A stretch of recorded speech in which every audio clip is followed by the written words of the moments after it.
Welcome back, everybody, to Do Space's 2024 Sustainability Summit. We are up to presentation 5 of 7 for the day. Thank you to everybody who's held out this long. We got a couple more hours to go, but it has been absolutely wonderful, and I've enjoyed all of our presentations so far. Next up is Kim Morrow, the Chief Sustainability Officer for the city of Lincoln, where I am located. And in that position, Kim is working to transition the community to a climate smart and equitable future. She leads a team of 3 in implementing a broad range of strategies to reduce emissions and increase climate resilience. In her previous role as a sustainability consultant, she was the chief architect of the city's 2021 Climate Action Plan, the first of its kind in Nebraska. Welcome to the summit, Kim, and what do you got to tell us? Thank you so much, Michael. It's great to be here, and hello to everyone. I feel honored to be the only Lincolnite, I believe, as a presenter on this call. So, I used to work in Omaha at Veritas Group, a consulting company. So, I spent a fair amount of time there, and I'm really proud of all the great work that's going on in Omaha. But for now, I'll give you an update on what's happening down the road in Lincoln. I have been serving as the Chief Sustainability Officer for the last 2 years under our mayor, Mayor Leary Gaylor Baird. And so I'll tell you about what we're up to. So I'll talk about the Resilient Lincoln initiative that I lead, and then tell you about where we are currently, how we'll meet our goals, and what you can do too to help. So what is the Resilient Lincoln Initiative? It is one of Mayor Gaylor Baird's 4 priority initiatives, and it identifies our climate vulnerabilities and builds strategies to increase our community's capacity to mitigate and overcome risk. It includes, even though we call it the Resilient Lincoln Initiative, it is equally about reducing greenhouse gas emissions and about building climate resilience. And it's based on our climate action plan that was adopted in 2021. And fun fact is, I just mentioned, actually, I used to work for Veritas Group in Omaha. They're a sustainability consulting company. And I was actually the project lead on creating this plan at that time. So I've been working with the city of Lincoln on their climate work for about 5 years at this point, but I just kind of changed hats on how I was engaging in that work. So when we did the climate action plan, we started by looking at what Lincoln's climate is expected to be like in coming years. And so some of the things that we found is that our average temperature is expected to be about 5 degrees warmer in 2050 than the 1990 average. That we'll have about 44 days a year with a heat index over 100 degrees. That our winter and spring precipitation totals will increase 10 to 16%. But the type of precipitation will change. And so, especially on the shoulder seasons of spring and fall, where we used to get more snow because it was colder, those temperatures are rising. And so more precipitation is falling in the form of rain than it used to. And then also when it does fall, that precipitation is heavier and is going to be heavier. So when we do get rain, it's going to come in downpours. We've already, I think, starting to see some of that. And that could even be the case with snow as well. We also looked at Lincoln's climate risks. So given those changes to the climate, what hazards does that create for our community? The number one issue that came to light was flooding. This photograph here is a real photo from Lincoln in 2015 when we had an extreme downpour event, and we got about 6 or 7 inches of rain in a 24-hour period, and this was in the North Bottoms neighborhood. We got that much rain, and so Salt Creek runs through Lincoln, and it's kind of bounded on both sides by levees for 7 miles.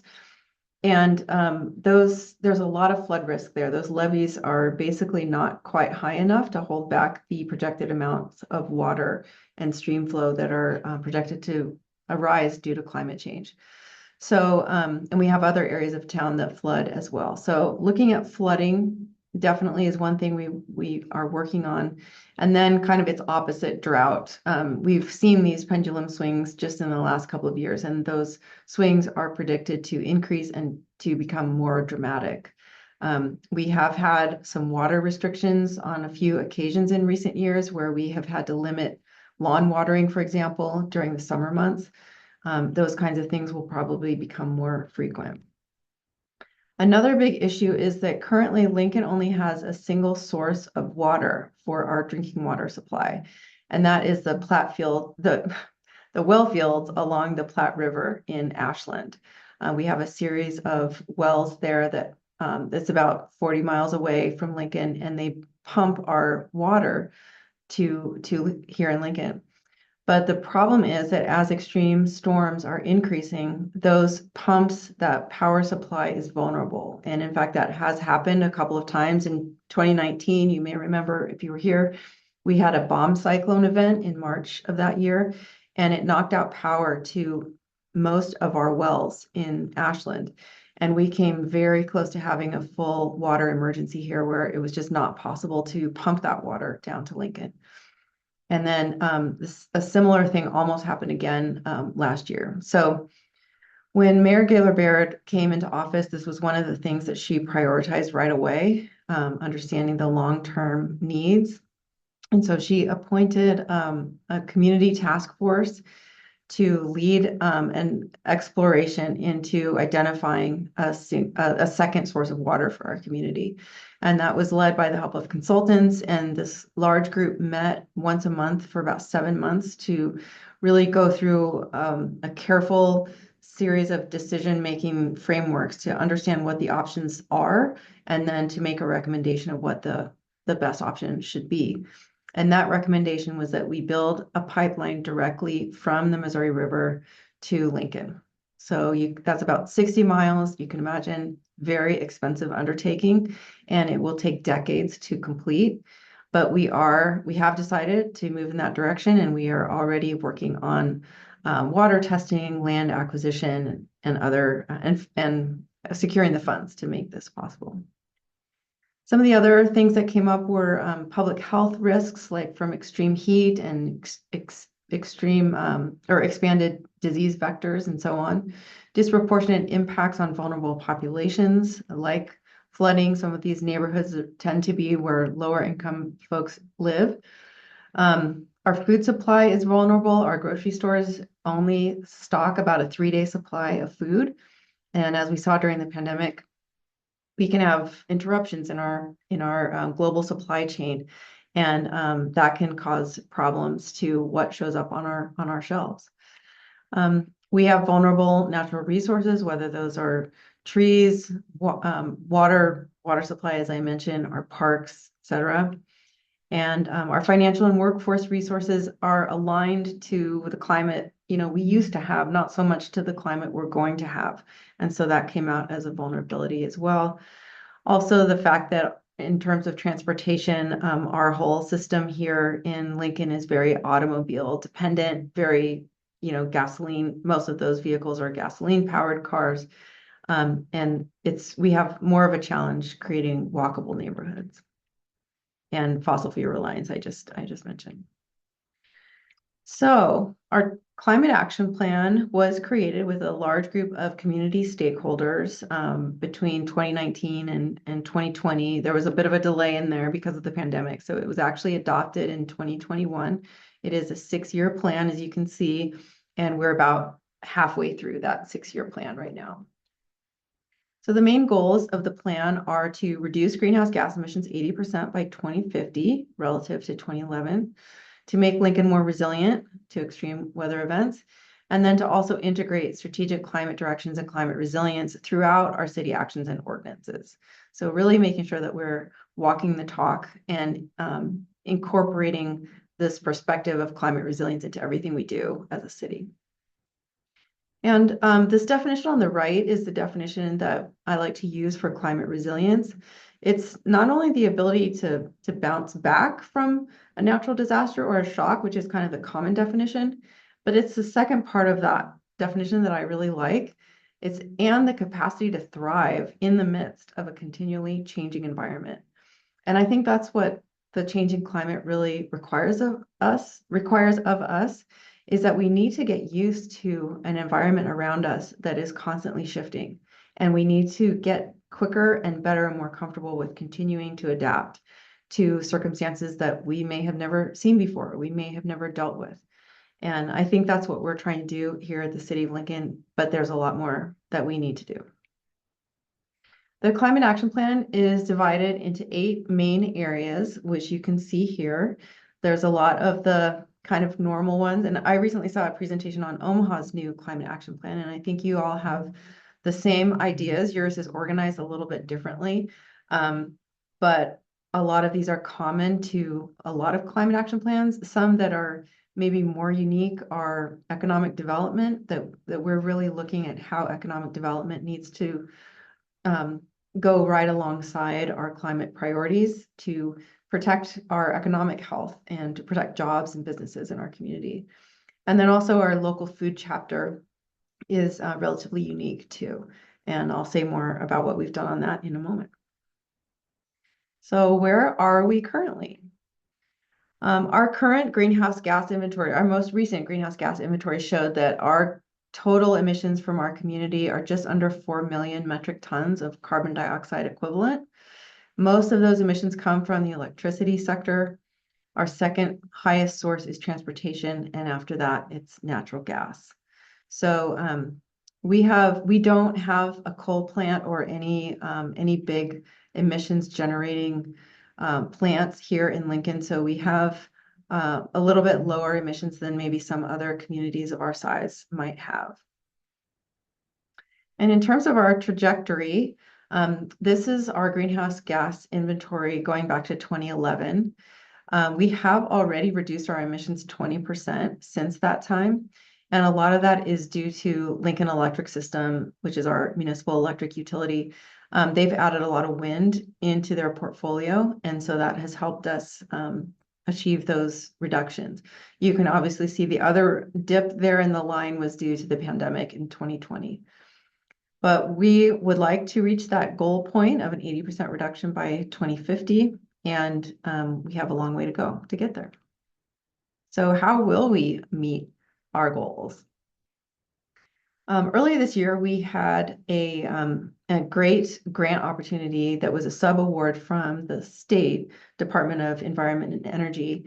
It was part of the Climate Pollution Reduction Program from the federal government, and it helped. Well, in fact, that's the where the funding came from for Omaha to do your climate action plan. For cities that already had a climate action plan like us, it provided funding to help us update our climate action plan. And so that's exactly what we did. We hired a consultant team to do some in-depth analysis for us. We gave them basically like 10 scenarios and said, calculate how much savings this might achieve if we really expand rooftop solar. What if we electrify, a huge percent of our vehicles?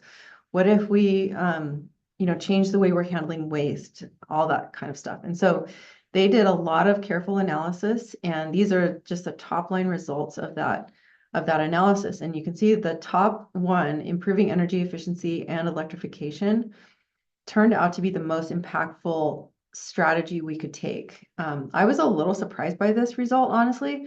I thought that since the transportation sector is the second highest category of emissions in our city, that transitioning our vehicles to electric vehicles might have a really big impact. But as you can see, it is a big impact, but it's not as big as improving energy efficiency and electrification. That's because our buildings on the residential and the commercial side use a lot of energy. The residential sector alone is responsible for 27% of our emissions. And so to the degree that we can tighten up our buildings and use less energy, heating and cooling and lighting, et cetera, we're going to see important reductions. And also, as we are able to electrify certain appliances, then we reduce our usage of natural gas and we find emission savings in that category as well. The second one there, decarbonizing our electricity generation resources. LES, Lincoln Electric System, does have a goal to decarbonize by 2040. And so basically this was modeling that they would be successful at that goal. And that has a huge impact to our community because, of course, every time that any resident or any business in the community uses electricity, ultimately, when we achieve that goal, they'll be using green electricity. You can see that expanding rooftop solar has a pretty small impact. what we did is we basically modeled, we have a fairly small amount of solar currently in Lincoln, and we modeled what would happen if we quadrupled that. So we didn't model, a massive assumption of solar on every rooftop, but kind of a more modest, achievable expansion that we might see by 2050. And it wasn't a huge impact. Transitioning the city fleet to alternatively fueled vehicles, that's small just because that's only the vehicles that are owned by the city. No real surprises there, but it's still important. We're still working on it. And then the last one is about biochar, and I'll say more about that in a moment. But that has a small but important greenhouse gas savings as well. So let's see. Then these next couple slides, I'll just show you a couple of the programs and progress we have made. So one cool thing was this year we started a heat pump incentive program, and this is a joint program with LES. And what we're doing is the city made funding available to stack with existing funding that LES already has. They already offered an $800 incentive for residents who want to install a heat pump. And we started offering a $1,000 incentive that can be added to that. So we had a first round of funding that went from January to summertime. And part of it, 40% of the funds were allocated to low and moderate income residents. That was kind of following the federal government's Justice 40 initiative that said that 40% of all federal funds would flow to disadvantaged communities. So we kind of wanted to mimic that. And the first phase of the program was very successful. We had 329 units installed. And so the city passed a new budget in September of this year, or August, late August, and they decided to allocate another tranche of funding for this program. And we used a little bit of our learnings from this program to change it a little bit. This time we made tiered incentives. And so if people are replacing an air conditioner, we give them a higher amount of money than if they're replacing an older heat pump. One of the surprises we found is that some people were using the program to just replace existing heat pumps they already had that still needed to be replaced and still had some efficiency gains. But what we're really trying to incentivize is people to start using heat pumps for the first time. So we raised the incentive for that, and then we also kept the incentive for low and moderate income residents at $3,000.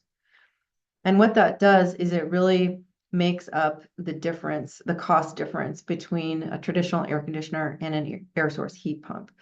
So you can see on the right, well, on the left in the orange, the basic difference between an air source heat pump and an air conditioner is a little over $4,000. And then on the right, you can see that if you stack the incentives, so the city incentive, if you're one category, one of the tiers is $1,500, plus the $800 Sustainable Energy Program incentive from LES, plus there are also federal tax credits for 30% of the cost. And so we basically eliminated the cost differential there. So we're really excited. The program is in place now in the second round, and it's going really well. There continues to be a lot of interest in it. And so as you saw in the previous slide, one of the most impactful things we can do is for LES to achieve its decarbonization goal. Currently, their portfolio is about 1/3 renewables, 1/3 coal, 1/3 gas. And they are working on finding ways to achieve their decarbonization goal by expanding solar, maintaining their wind and natural gas resources, and retiring existing coal. You may know that LES is part of the Southwest Power Pool, which is kind of a regional entity, and we buy and sell power on that market. And so this goal is aligned with just the generation resources that LES owns or has contracts in. They have contracts for partial outputs of certain energy generating resources. They do have an integrated resource plan that help them give some initial thought to how they might meet their goal, but they're currently in the process of doing a strategic plan, which should help them get more specific on how they're going to reach their goal. So I mentioned biochar earlier.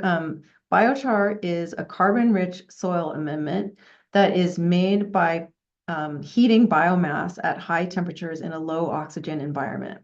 So it looks like charcoal. It is like charcoal, but it has not been incinerated. It's just been heated at really high temperatures. And the reason that's good is because it allows the cellular structure to maintain its structure. As you can kind of see here, it still kind of looks like wood chips. And if you looked under a microscope, you would see this kind of lattice work of cellular structure that's still there. And what that does is it allows all these little places for nutrients and water to be stored. So biochar can be mixed with compost and made into a very valuable soil amendment. It also retains water at sort of exponential rates relative to its size and weight. And it also sequesters carbon for like 100 years for the long term. And so what it does is if you think, and we're going to be, well, let me back up. We are building a biochar production facility. We are one of 3 cities in the United States to be doing this. It was spurred in part by a grant from Bloomberg Philanthropies a couple of years ago. And we will be using downed trees as our feedstock. They will be ground into wood chips and then run through this machine called a pyrolysis machine that will heat them at these very high temperatures. And then this will be the output, like you see here, will be biochar. We will be selling the finished biochar to anyone who's interested, local agricultural producers and residents. Also to our Parks and Rec department, where they're showing some interest in using a biochar mix in their tree planting mix. And so we're hopeful that we'll be able to do that. And we're also going to sell carbon credits on the open market. So the project is expected to generate revenue for the city. Once it's all up and running, we expect revenue in the range of 300 to 400,000 per year.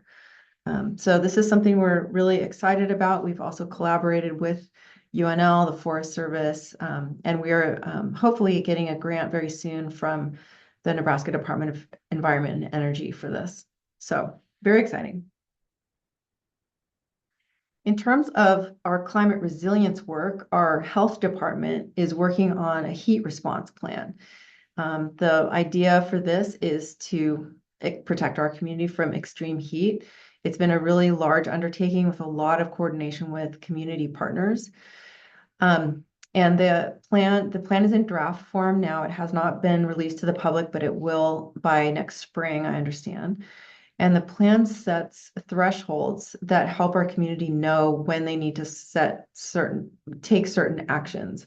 So we're using, it uses the wet bulb globe temperature for the first time as an indicator, in addition to levels of alerts that the National Weather Service already uses.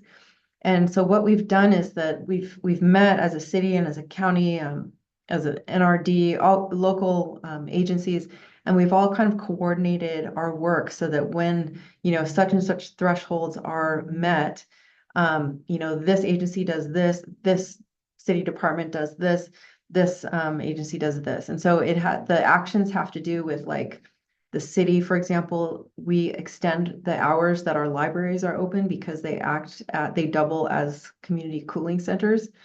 There are communications that start to go out and that will be aligned among departments and agencies, warning people not to be outdoors. And there's a whole host of other kind of actions that each agency has worked through.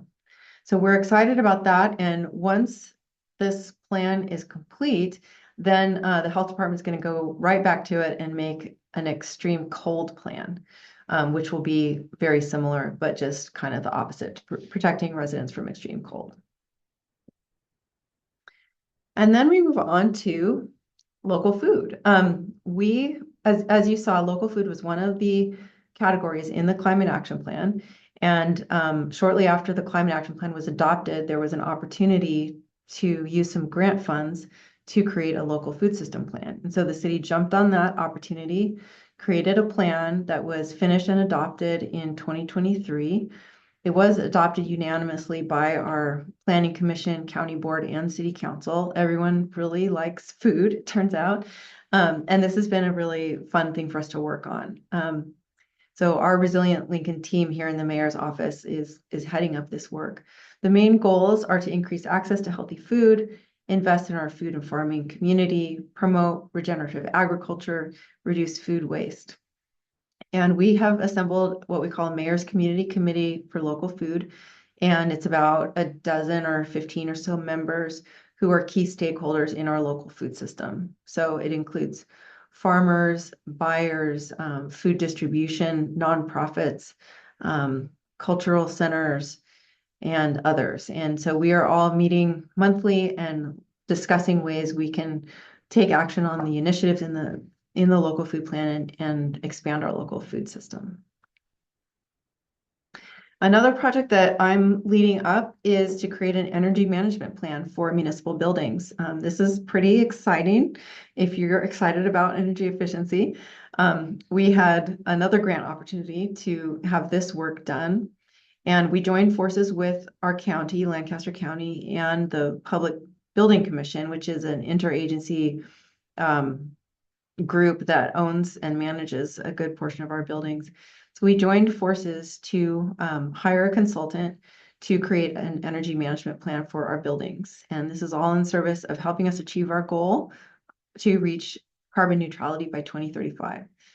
This project is about halfway finished right now, and we have established a baseline. We actually didn't even know how many square feet of building space we even had to begin with. So there has never been a comprehensive approach to energy management on the part of the city up till now. So now we have that not only baseline square footage, but we have baseline energy usage intensity for all of our buildings. We also have baseline greenhouse gas emissions associated with each building.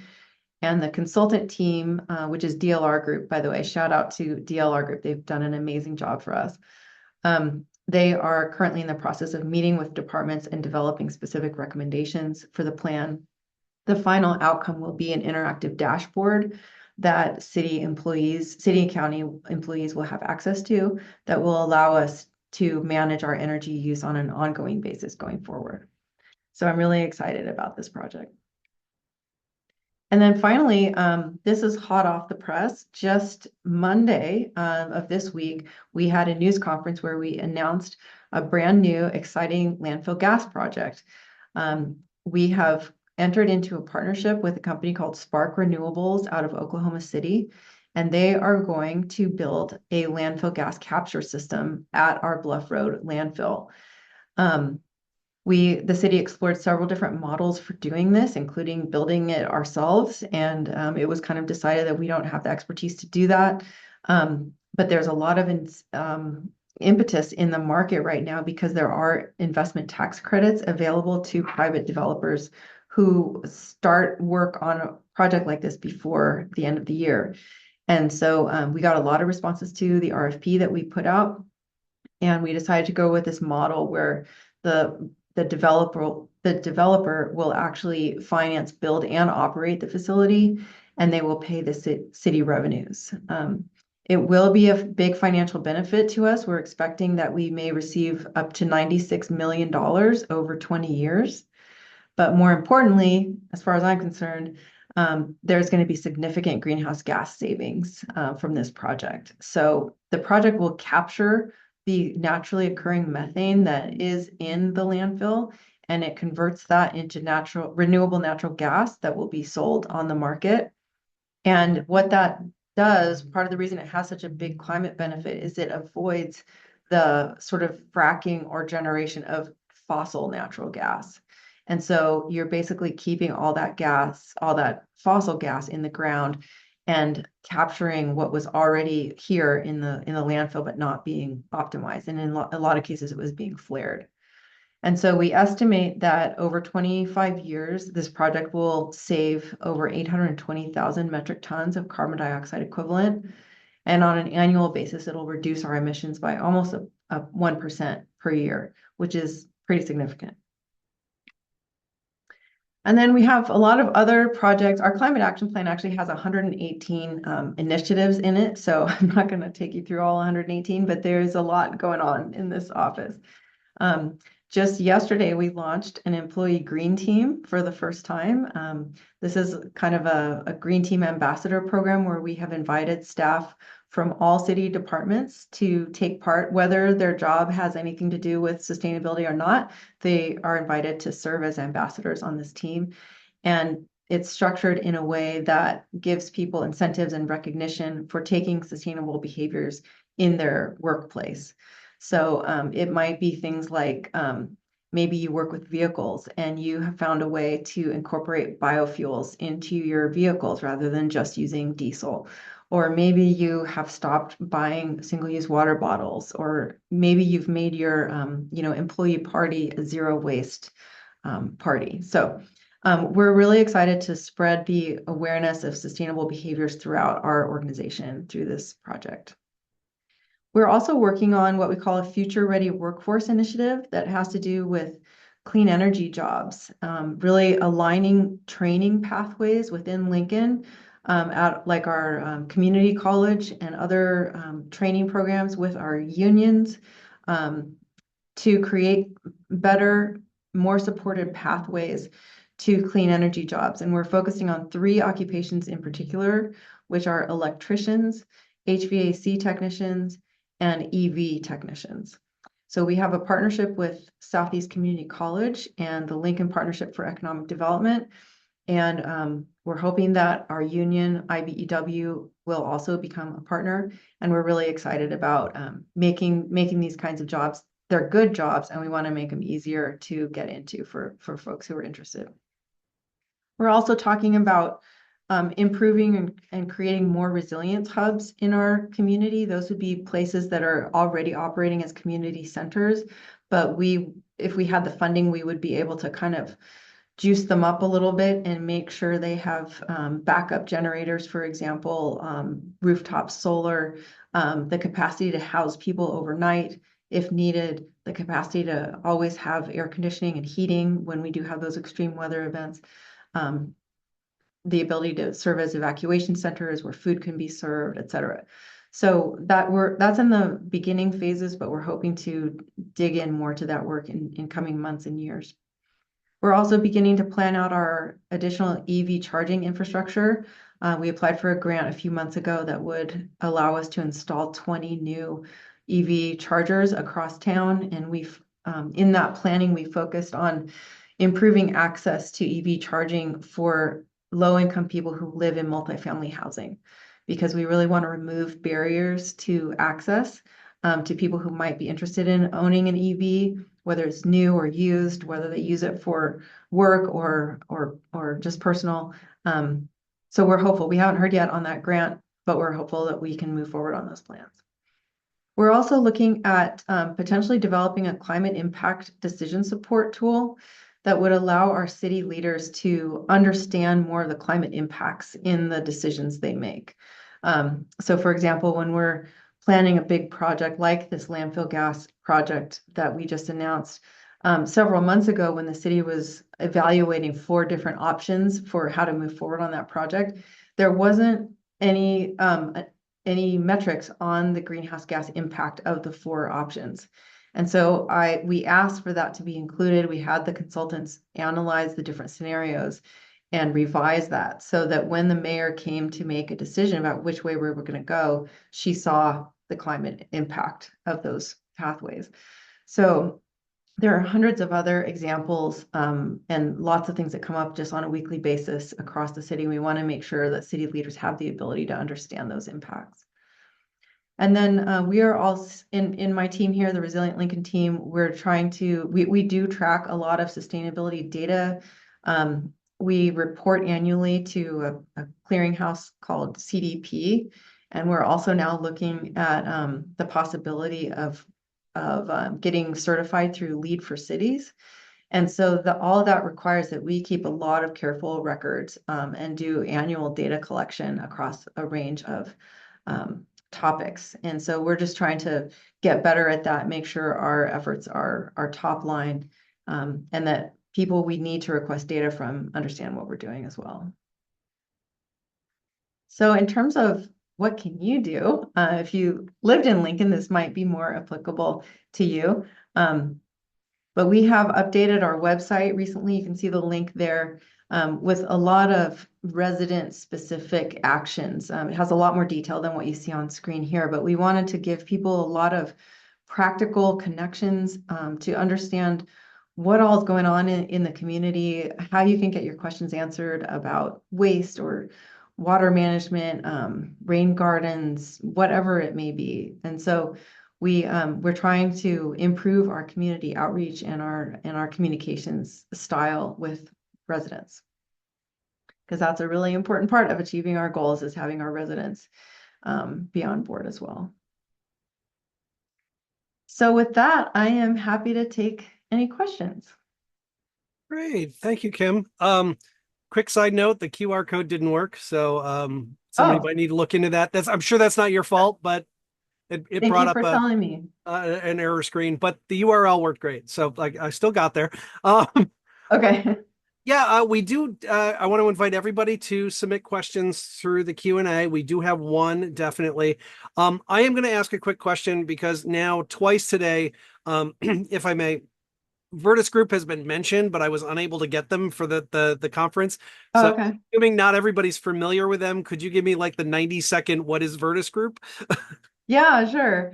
Um, they are a sustainability consulting company that they actually have this great new tagline that they just say, climate action that counts. And that kind of tells you they do a lot of analysis, quantitative analysis, to help organizations know how to set climate goals or sustainability goals, and then how to meet them. So they're really a great small company. They have about a dozen employees or so, and I highly recommend them to anyone who might need a little sustainability help. Oh, great. Thank you. Thank you. Okay, so this is a bit of a long question, so bear with me. But someone asks, how does Lincoln account for their electric GHGs? OPPD, for example, is now promoting consumers use e-grid regional factors over local emission factors, but it's a bit more gray when considering City of Omaha emissions. From what I can tell in reviewing our climate action and resilience plan, I wonder how Lincoln worked this out, whether to use LES factors or eGrid regional MROW factors. I understood most of that. Yeah, that's a really technical, wonky question. Thank you for whoever asked that.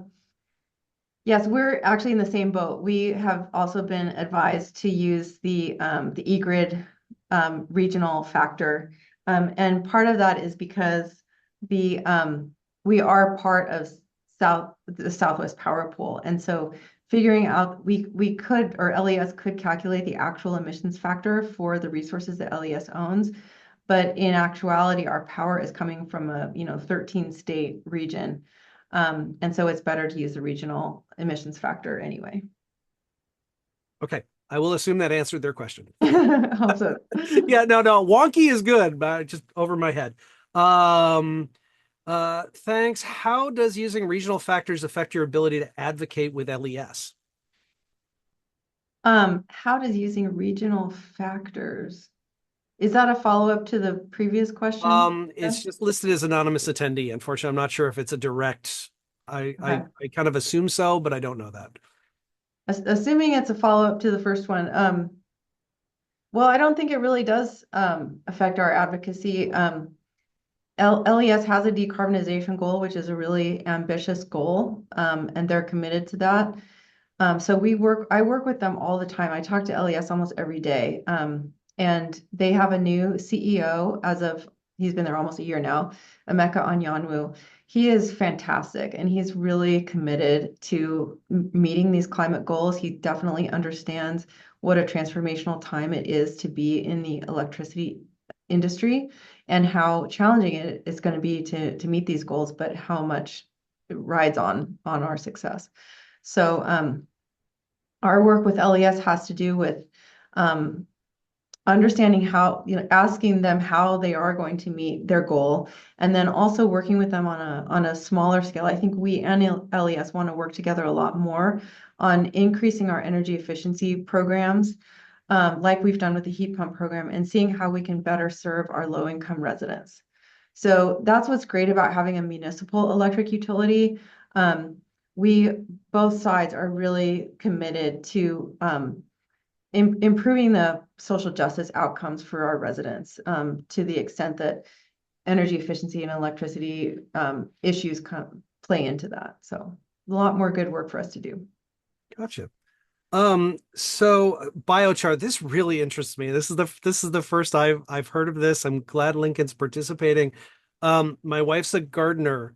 You didn't mention this would be sold to the general public. Is that accurate? Is Oh, there a reason not or no, just I thought not? I did. If Oh, I okay. didn't Oh, say that, maybe I I meant missed it. to. Okay. Yes, it'll be sold to anyone who wants it. So local residents are welcome to. We will start by selling it in bulk, by the cubic yard, but eventually we do want to package it in smaller quantities and sell it at sort of local garden stores. Oh, Um, okay. so that's a long-term goal, yeah. And we Great. actually have three products that are branded under the label of Earth Fuel. And one of it is going to be pure biochar, one is pure compost that the city creates, and then the third product is going to be called Earth Fuel Blend, which is a blend of 90% compost and 10% biochar. Oh, So we're nice. kind of excited to have all three of these for sale. I will be telling her about this as soon as she gets home. And we got our our fair share of free mulch this year. So thank you to the city for that. Good. Picking that up from the parks. This is kind of the question I've been asking of all our presenters today. What's like your biggest challenge right now in this area? What is vexing you? Well, the thing I'm most worried about, sad about, is the prospect of the Inflation Reduction Act going away in the next Mm, presidential administration. The Inflation Reduction Act has just been transformational for climate work, and I don't know how many people really know that. It was a $370 billion investment in our nation's clean energy transition and greenhouse gas reduction commitments. And so there's a real possibility of some of that money being clawed back or having the whole act repealed. Um, so we're actually just getting ready to submit a $20 million grant proposal today to the EPA. And it's probably I'm wondering if it's the last time we're going to be able to submit a grant proposal to do climate resilience and climate justice work. But apart from that, I would say I think one of the biggest challenges is really making an impact on climate resilience. Climate resilience is such a big and wide-ranging topic, and the factors are all interconnected. And so it's hard to, figure out clearly what to do first, who should do what, how you measure success, how you get funding when you're talking about such massive scales. Um, and so I've been doing a little bit of work on that and hope to dig in a little bit more in the coming year. yeah. Yeah, and I remember the 2015 flood. I lived just on the other side of Salt Creek, but luckily Oh, just on the wow. other side of 77. So it Okay. wasn't my neighborhood, but I had to cross across it all the time. And yeah, Wow. that was I remember that well. There was a tree up on a railroad bridge for like years. It finally fell down, but Wow. that you could we always told people that's how high the water got it was Yeah. on the post for that railroad bridge over Salt Creek. You've mentioned a couple of times, climate justice and whatnot. What can you just talk a little bit more about that and what's being done from that perspective? Yeah. Well, if people aren't familiar, climate justice refers to how we can adapt to mitigate emissions and adapt to climate change in ways that prioritize vulnerable populations, with the acknowledgement that a lot of the climate impacts and historical problems we face affect vulnerable populations at much higher rates than others. And so how do we, address those twin issues at the same time while leaving no one behind as we're adapting to the changing climate?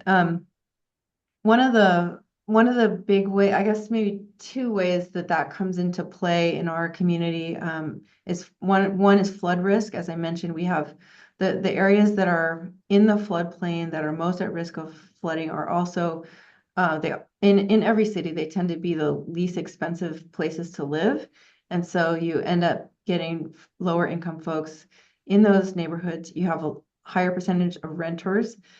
And the rules with FEMA, Federal Emergency Management Agency, are that if a city has to notify homeowners that they live in a floodplain once a year, and so you have to send them a letter and just say, hey, just so you know, you're in a floodplain. That requirement is not there for renters. And so Mm. I am really wondering, how many people even know they're in a floodplain, if they're renting, and how many people, I don't think a whole lot of people have renters insurance that might cover their Wow. cost to recover from a flood. And those costs can be really high. And if you don't have resources, it can be really devastating. So that's one of the highest things on my priority list is really reducing flood risk and also looking for maybe more philanthropic ways that we could help residents get back on their feet when and if there is a devastating flood.